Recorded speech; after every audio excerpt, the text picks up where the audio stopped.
ദീപമായി വന്നുവല്ലോ. കൂരിരുൾ താഴ്വരയതിലുമെന്റെ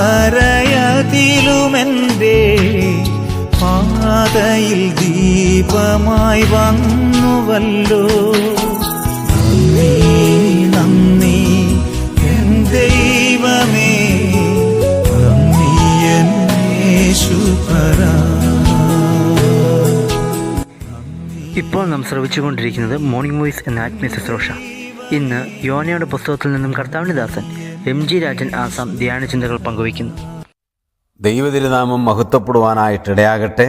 യോനാ പ്രവാചകന്റെ പുസ്തകം 4-ാം അധ്യായം, അതിൻ്റെ 10-11 വാക്യങ്ങൾ.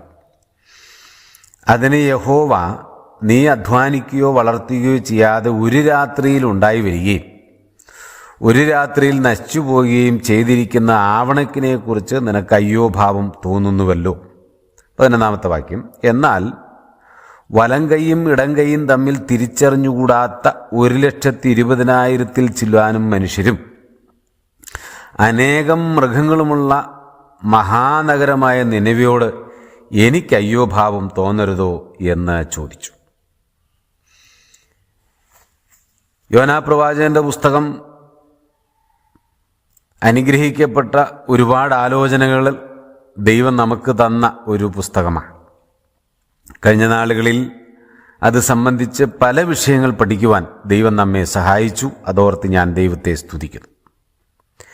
അതിൻ്റെ ഒടുവിലത്തെ വാക്യങ്ങളിലേക്ക് എത്തുമ്പോൾ ഈ 11-ാമത്തെ വാക്യം ഈ പുസ്തകത്തിൻ്റെ ഏറ്റവും വിലപ്പെട്ട ഒരു വാക്യമാണ്.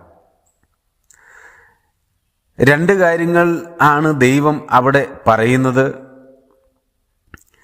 ദൈവം യോനയോട് പറയുകയാണ്, നിനക്ക് അയ്യോ ഭാവം ആവണക്ക് നിമിത്തം തോന്നി. രണ്ടാമത് ദൈവം പറയുന്നു, എനിക്ക് മഹാനഗരമായ നിനവയോട് അയ്യോ ഭാവം തോന്നി എന്ന്. ഇപ്പം 2 പേർക്കും അയ്യോ ഭാവം തോന്നി എന്ന് പറഞ്ഞാൽ അനുകമ്പ അഥവാ സഹതാപം തോന്നി എന്ന്.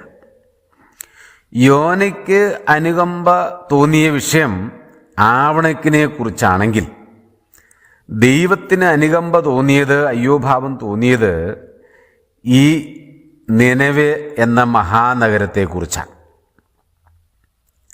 അപ്പോൾ ഈ നിനവയെക്കുറിച്ച് അയ്യോ ഭാവം തോന്നാൻ കാരണം എന്തെന്ന് ചോദിച്ചാൽ അവിടെ രേഖപ്പെടുത്തിയിട്ടുണ്ട്, ഇടം കൈയും വലം കൈയും തിരിച്ചറിയാത്ത 1,20,000 ചില്ലാനും മനുഷ്യരും അനേകം മൃഗങ്ങളും അവിടെയുണ്ട്.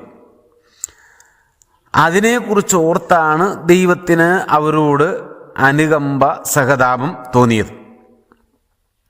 എന്നാൽ യോനയെ സംബന്ധിച്ച് യോനയ്ക്ക് തോന്നിയ അനുകമ്പ എന്തിനോടാണെന്ന് ചോദിച്ചാൽ ഒരു ആവണക്കിനോടാണ്, ഒരു വൃക്ഷത്തോടാണ്. ഒരു ദിവസം ഉണ്ടായി വരികയും മറ്റൊരു രാത്രിയിൽ നശിച്ചു പോവുകയും ചെയ്ത കേവലം ഒരു വൃക്ഷത്തെക്കുറിച്ചാണ്, ഒരേ ഒരു വൃക്ഷത്തോട് ബന്ധപ്പെട്ടാണ് ഈ യോനയ്ക്ക് അനുകമ്പ, സങ്കടം അല്ലെങ്കിൽ അയ്യോഭാവം തോന്നിയത് എന്നുള്ളതാണ്. ഇന്ന് ലോകത്തിലേക്ക് നോക്കുമ്പോൾ മനുഷ്യരിങ്ങനെയാണ്. മനുഷ്യർക്ക് നശിച്ചു പോകുന്ന മനുഷ്യരെക്കുറിച്ചുള്ള സങ്കടമോ ബുദ്ധിമുട്ടോ അല്ലെങ്കിൽ അതിനെക്കുറിച്ച് സഹതാപമോ അല്ല, മറിച്ച് നശിച്ചു പോകുന്ന അല്ലെങ്കിൽ ഈ ലോകത്തിലെ ഏതെങ്കിലും മൃഗത്തെക്കുറിച്ചോ വൃക്ഷങ്ങളെക്കുറിച്ചോ ഉള്ള ആവലാതിയും സങ്കടവും ഭാരവുമാണ് സകല മനുഷ്യൻ്റെ ഹൃദയത്തിൽ ഇന്ന് നിറഞ്ഞിരിക്കുന്നത്. ഇവിടെ വെട്ടും കുത്തും കൊലപാതകവും പിടിച്ചുപറിയും പീഡനമൊക്കെ നടന്നാലും അതെല്ലാം പലപ്പോഴും തേഞ്ഞും മാഞ്ഞും തീർന്നു പോവുകയാണ്. എന്നാൽ അതിനെ സംബന്ധിച്ച് ചോദിക്കാനോ ചോദ്യം ചെയ്യാനോ അതിൻ്റെ പിന്നാലെ പോകാനോ പലപ്പോഴും ആളുകളില്ല, കഴിവും പ്രാപ്തിയുള്ള ആളുകളാണ് അതിൻ്റെ പിന്നിലെങ്കിൽ അങ്ങനെ ഒരു വിഷയമേ പൊങ്ങി വരികയില്ല. എന്നാൽ ഏതെങ്കിലും ഒരു മൃഗത്തെ ഒന്ന് തൊട്ടു നോക്കട്ടെ, ഏതെങ്കിലും മരം ഒന്ന് വെട്ടി നോക്കട്ടെ, വിവരമറിയാം. അത് പ്രയാസമാകും, പ്രശ്നമാകും. ഞാൻ മൃഗത്തെ കൊല്ലണമെന്നോ മരം വെട്ടണമെന്നോ വെട്ടരുതെന്നോ ഒന്നും അല്ല ഈ പറഞ്ഞു വരുന്നത്.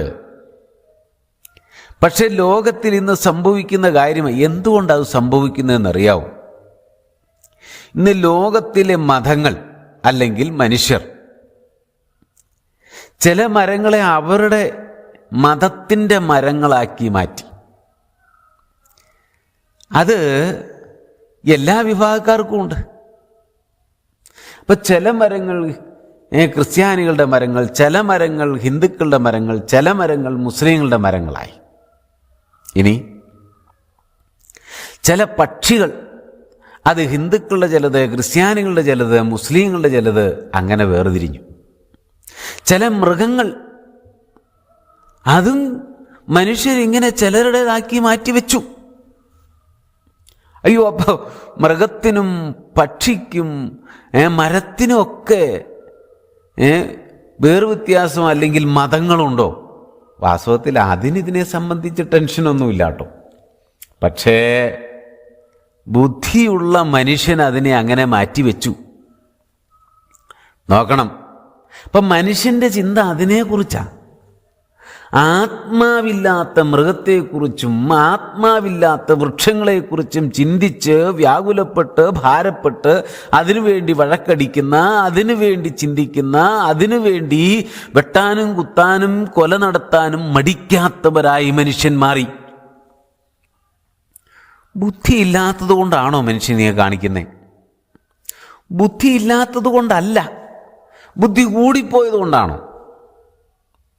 എനിക്കതിന് ഉത്തരം പറയാൻ പറ്റുന്നില്ല. പ്രിയമുള്ളവരെ, മനുഷ്യനാണ് ആത്മാവുള്ളത്, മൃഗത്തിന് ആത്മാവില്ല. മരങ്ങൾക്കും പക്ഷികൾക്കും അല്ലെങ്കിൽ മറ്റ് ഒന്നിനും ആത്മാവില്ല. ആത്മാവോടെ ദൈവം സൃഷ്ടിച്ചത് മനുഷ്യനെ മാത്രമാണ്. മനുഷ്യന് മാത്രമേ ആത്മാവുള്ളൂ.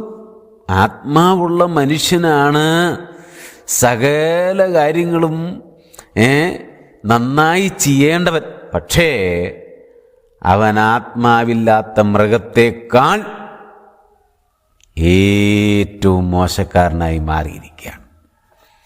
മതത്തിൻ്റെ പേരിൽ, ജാതിയുടെ പേരിൽ ഒരു മൃഗവും തമ്മിൽ വെട്ടും കുത്തും കൊലപാതകവും നടത്തുന്നത് ഞാൻ കണ്ടിട്ടില്ല നാളിതുവരെ. പക്ഷേ ബുദ്ധിയുള്ള, വിവേകമുള്ള, ദൈവം തൻ്റെ രൂപത്തിലും സാദൃശ്യത്തിലും സൃഷ്ടിച്ച മനുഷ്യൻ ഈ മൃഗത്തിൻ്റെയും മരത്തിൻ്റെയും പക്ഷിയുടെയും പേരിൽ ലോകത്തിൽ അന്യായവും അക്രമവും കാട്ടിക്കൂട്ടുകയാണ്. പ്രിയ സഹോദര, പ്രിയ സഹോദരി, എന്നെ കേൾക്കുന്ന പ്രിയ മാന്യ ശ്രോതാവേ, താങ്കൾ ആരെയാ സ്നേഹിക്കുന്നത്? ആരോടാണ് താങ്കൾക്ക് അയ്യോഭാവം, അനുകമ്പ തോന്നുന്നത്? തൻ്റെ അയൽവക്കംകാരനോടോ? തൻ്റെ സമസൃഷ്ടിയായി ദൈവം തന്നെപ്പോലെ തന്നെ സൃഷ്ടിച്ച മനുഷ്യനോട് അയ്യോഭാവം തോന്നുന്നില്ല എങ്കിൽ താങ്കൾ മരത്തെ സ്നേഹിച്ചതുകൊണ്ട് പ്രയോജനമില്ല. താങ്കളൊരു മൃഗത്തെ സ്നേഹിച്ചതുകൊണ്ട് പ്രയോജനമില്ല. താങ്കളൊരു പക്ഷിയെ സ്നേഹിച്ചതുകൊണ്ട് പ്രയോജനമില്ല. സ്നേഹിക്കേണ്ടത് താങ്കളെപ്പോലെ തന്നെ ദൈവം സൃഷ്ടിച്ച താങ്കളുടെ അയൽവക്കംകാരനെയാണ്. അവനെ മതത്തിൻ്റെ പേരിൽ കുറഞ്ഞവനായി കണ്ട്, അവനെ മതത്തിൻ്റെ പേരിൽ, രാഷ്ട്രീയത്തിൻ്റെ പേരിൽ വേർതിരിച്ച് നിർത്തി അവനെ കൊന്ന് കൊലവിളി നടത്തുമ്പോൾ താങ്കൾക്ക് എന്ത് കിട്ടിയെന്നാണ് താങ്കൾ പറയുന്നത്? പറയണം, ചിന്തിക്കണം സഹോദര. ഈ ദിവസങ്ങളിൽ പിശാച് മനുഷ്യന്റെ കണ്ണ് കുരുടാക്കിയിരിക്കുന്നത് കൊണ്ട് ബുദ്ധിയുള്ള മനുഷ്യൻ വിവേകശൂന്യമായ പ്രവൃത്തിയാണ് ചെയ്തുകൊണ്ടിരിക്കുന്നത്. ബുദ്ധിയുള്ള മനുഷ്യൻ. അപ്പോൾ ബുദ്ധി കൂടിപ്പോയത് കൊണ്ടോ ബുദ്ധി കുറഞ്ഞതുകൊണ്ടോ അല്ല, മറിച്ച് ഹൃദയം നമ്മുടെ എല്ലാം ഹൃദയം അകം അന്ധകാരം നിറഞ്ഞിരിക്കുന്നു. അന്ധകാരത്തിൻ്റെ പ്രവൃത്തികളാണ് അവിടെ നിന്ന് പുറത്തേക്ക് വരുന്നത്. അതിൻ്റെ മൂലകാരണം എന്താണ്? ഹൃദയത്തിൽ ദൈവമില്ല, സത്യദൈവമില്ല എന്നുള്ളതാണ്. അപ്പം സത്യദൈവം അവൻ സ്നേഹവാനായ ദൈവമാണ്. ആ ദൈവം സകലരെയും സ്നേഹിക്കുന്നു, സകലത്തെയും സ്നേഹിക്കുന്നു. നിനവയിലെ ജനത്തെ ആ ദൈവം സ്നേഹിച്ചു. ആ ദൈവം ജനത്തെയാണ് സ്നേഹിച്ചത്. 1,20,000 ചില്ലുവാനും വരുന്ന മനുഷ്യരെ ദൈവം സ്നേഹിച്ചു. അതുകൊണ്ട് യോഹന്നാൻ്റെ സുവിശേഷം 3-ാം അധ്യായത്തിൽ ആ ദൈവസ്നേഹത്തിൻ്റെ പ്രകടനം വ്യക്തമായിട്ട് ദൈവം വെളിപ്പെടുത്തിയിരിക്കുന്നത് ഇങ്ങനെയാണ്. അവിടെ രേഖപ്പെടുത്തിയിരിക്കുന്നു. എന്താണ് തൻ്റെ ഏകജാതനായ പുത്രനിൽ വിശ്വസിക്കുന്ന ഏവനും നശിച്ചു പോകാതെ നിത്യജീവൻ പ്രാപിക്കേണ്ടതിന് ദൈവം അവനെ നൽകുവാൻ തക്കവണ്ണം ലോകത്തെ സ്നേഹിച്ചു എന്നാണ്. ദൈവം ലോകത്തെ, അർത്ഥാത് ലോകത്തിലുള്ള മനുഷ്യരെ സ്നേഹിച്ചു. എന്നെയും താങ്കളെയും സ്നേഹിച്ചു. ഞാനും താങ്കളുമാണ് വിലപ്പെട്ടവർ. ഞാനും താങ്കളുമാണ് ദൈവത്തിൻ്റെ മുമ്പിൽ വിലപ്പെട്ടത്. ഞാനും താങ്കളുമാണ് ദൈവത്തിന് പ്രിയരും. ആകയാൽ പ്രിയ സ്നേഹിത, എന്നെയും താങ്കളെയും സ്നേഹിച്ചുകൊണ്ടാണ് ദൈവം തൻ്റെ പുത്രനായ യേശു ക്രിസ്തുവിനെ ലോകത്തിലേക്ക് അയച്ച് കാൽവരിയിലെ ക്രൂശിൽ അവനെ മരണത്തിന് ഏൽപ്പിച്ചിട്ട് നമ്മെ വീണ്ടെടുത്തത്, വീണ്ടെടുപ്പിൻ്റെ പ്രവൃത്തി ചെയ്തത്. ആകയാൽ ഈ സ്നേഹവാനായ യേശു ക്രിസ്തുവിനെ ആദ്യം സ്നേഹിക്കുക. യേശു ക്രിസ്തു ഒരുക്കിയ രക്ഷയിൽ വിശ്വസിക്കുക. അത് വിശ്വസിക്കുമ്പോൾ താങ്കളുടെ ഉള്ളിൽ വെളിച്ചം വരും. വെളിച്ചം താങ്കളുടെ ഉള്ളിൽ വരുമ്പോൾ താങ്കൾ താങ്കളുടെ അയൽവക്കംകാരനെ സ്നേഹിക്കും. അങ്ങനെ സ്നേഹിക്കാൻ കഴിയണം. അതിനായിട്ട് ദൈവം വരുന്ന ദിവസങ്ങളിൽ താങ്കളെ സഹായിക്കട്ടെ. ദൈവനാമം മഹത്വപ്പെടട്ടെ.